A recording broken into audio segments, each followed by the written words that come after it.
Hey everybody, happy Monday to everybody. I'm Seth and this is Everyman Prepping. And yes, it's the Shtf waiting game. Mainly two big things we're waiting for. We're waiting for the Israeli attack in Iran for retribution of the Iranian largest ever ballistic missile, hypersonic missile attack.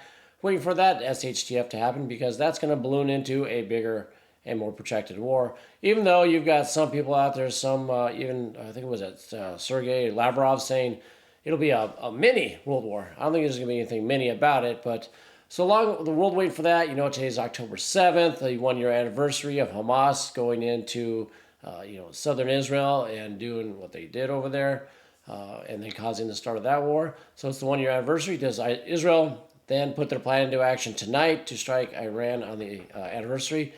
Iran's on high alert. We're going to look at some stuff with that, but they're waiting. Russia's flying plane loads after plane loads of air defense going in there, radar, S-400s going in there. So, Russia's got the back of Iran. So that's going on. Then the other one waiting for us here in the United States, Milton, Hurricane Milton, going to plow through Florida, through the Tampa region. And it's a big one, and it's picking up steam fast. And that's the other SHTF we're waiting to happen. So we have one world event caused one and one natural disaster. Both SHTF events, both going to impact a lot of people. So let's go ahead and take a look at what we have. And when we do that, please hit that subscribe, share, comment, all that great stuff. I really appreciate it. What we're looking at here is what's going on tonight. So as it's the anniversary, like I said, of the October 7th attacks, I'll play this real quick. We got more missiles getting shot from Lebanon into Tel Aviv. Got intercepts going up. Some missiles half hit, so Lebanon is launching stuff. So we're waiting to see what happens. Does Israel use tonight? They will do something. Do they go after the nuclear sites? Trump was out there saying we need to hit their nuclear sites. That's what we should do. We need to go after that. In my opinion, that's crazy talk. You go after nuclear sites, then you're just asking for you're asking for Iran to do the same thing. Heck, maybe Russia too. They've basically got an alliance, but you're basically asking for Iran to go after the Dimona nuclear site in Israel. And then we just see mushroom clouds from there. But that's what Trump's asking for. That's what Trump thinks they should do. If they go after oil refineries, you're going to see oil hit, 150, 175 a barrel, because Iran will retaliate against other oil refineries in the area, maybe even inside of Israel, but definitely inside of the Persian Gulf area. So that is a horrible mess, waiting to happen. And as we scroll up here, I just want to go through my bookmarks.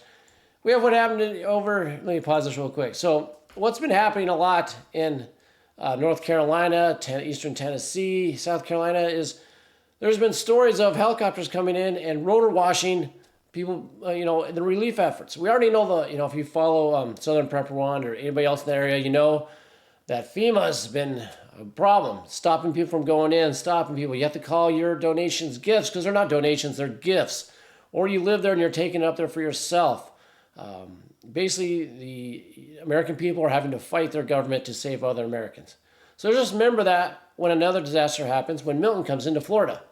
Florida people, Florida man and woman, you're going to have to help yourselves because, FEMA said they can't handle this. So how are they going to handle another one just, 2 weeks afterwards? Anyway, here's an example of this is a National Guard helicopter coming in, rotor washing a bunch of supplies. The guy said basically, oops, but you'll see in a minute here. Let's see if I'll fast forward it till you get some of the after effects. You'll see, where is that at? It's at the end here. Here we go.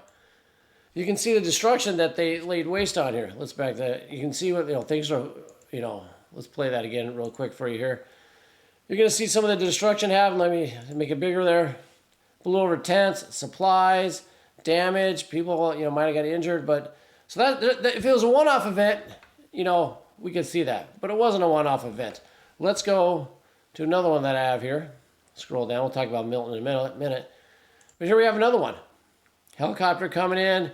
As you can see, stuff starts flying. Shelters, tents, papers. And that's a Black Hawk, I believe, or some kind of Black Ops thing, some helicopter. But this is an LEO taking this video. They have their canine with them, and they said a couple of unmarked SUVs came by, and then drove off. Then the helicopter shows up, and everything's getting blown over. So not jumping to any conclusions. There's a canine there, you see. Not jumping to any conclusions or anything, but you got just 2 instances here. There's many more you can look up where helicopters are basically going into relief efforts that private citizens are putting up, paying for, doing themselves because the government's letting them down, and it's being destroyed or harassed or delayed. So, love to hear your comments on this. If you have personal knowledge of it, personal experience, put it down below. Write it down below as well, because this is unbelievable. And then we have Milton here. Milton is coming. So this is Mexico over here. This is Milton here. This was taken when Milton was a Category 3, I believe. It's already Category 5. It's already cracked 175 mile an hour winds.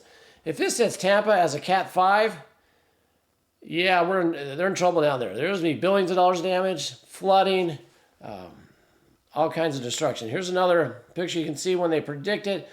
5 now. I think it might go down to a 4. I think it'll stay at a 5. I don't know. What do I know? But, was this Wednesday night hitting, you can see the area of Florida here. It sits by Bonita Springs, up by Tampa, that area. They're saying it'll carry through, but I've seen other tracks where it hugs the coastline. It goes up through Georgia, South Carolina, North Carolina. If it hugs the coastline and drenches water into North Carolina again, those people are going to be in a world of hurt. What else do I have? Let's just look at some other stuff. We got here the Iran's parliament is drafting a bill to create a formal military alliance with the allies, the resistance axis, Hezbollah, Hamas, Iraq. It also is going to include Russia, China in there. So, it's growing. So what else do I have here? I just put out some quick ones so we can look and see what's going on. Here's Milton again. Here's some details about the size of it. It says rapidly intensified to a Category 5 from Category 1 in only 11 hours. So under half a day, you saw it go from a 1 to a 5. So we're going to be in big trouble here. So people down there, you need to get ready and get prepared for it. That's a short update I have for you today. What's going on? Waiting for that 2 SHTFs to happen. As news comes up, I will get to you. I will let you know what I find. But let's just all get ready for it. Till next time, keep your ear to the ground. Head on a swivel.